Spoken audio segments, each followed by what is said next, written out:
proposer des systèmes d'acquisition de données sans fil pour aller capter, collecter et restituer des informations.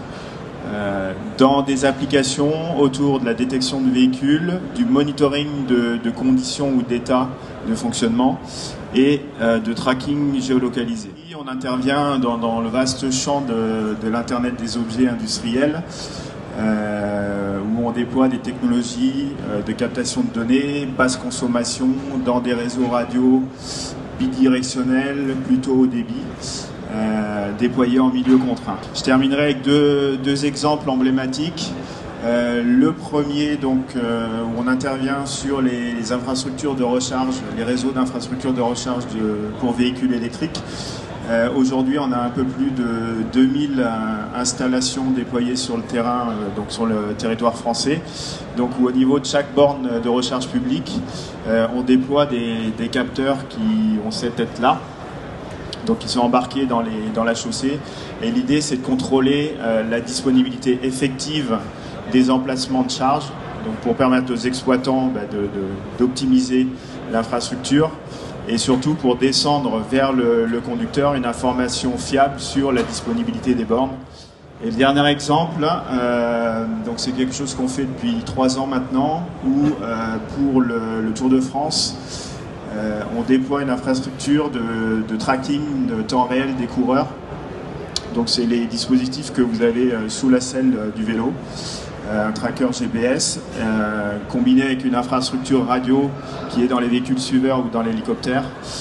Le tout est collecté au niveau du car régie à l'arrivée et ensuite l'information est poussée soit de manière interactive en incrustation de l'écran que vous voyez à la télé ou sur un site web dédié qui va reproduire la course et les différentes étapes autour des informations de localisation, vitesse, position des coureurs.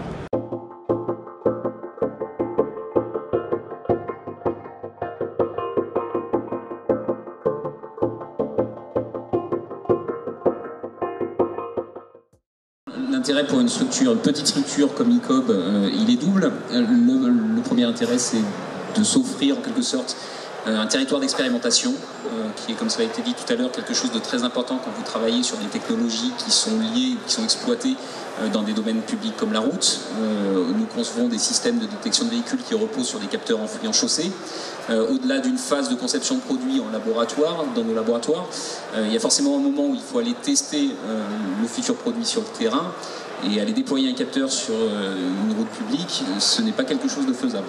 Donc Transpolis nous offre finalement un fantastique terrain d'expérimentation sur lequel on va pouvoir aller tester nos équipements et puis avoir un retour direct sur ce que peut être des performances et puis la fiabilité de nos produits. Le deuxième intérêt pour nous de se rapprocher de Transpolis, c'est d'intégrer un écosystème et d'aller développer des synergies avec des acteurs d'autres domaines mais en lien avec les nôtres. Nous sommes convaincus que sur ces thématiques de véhicules autonomes, d'infrastructures intelligentes et autres, la synergie va se construire via des collaborations entre différents acteurs, des acteurs comme nous qui sont des acteurs liés à l'instrumentation de la route, des acteurs du véhicule, mais aussi des acteurs de l'infrastructure, de la construction, et que c'est tous ensemble qu'on va être capable de trouver, de construire une solution systémique et de développer de la valeur. Alors oui, ça permet de faire remonter des informations de trafic localement et d'assurer du coup une communication avec des véhicules connectés avec des contraintes de communication, de latence ou de temps de communication très faible.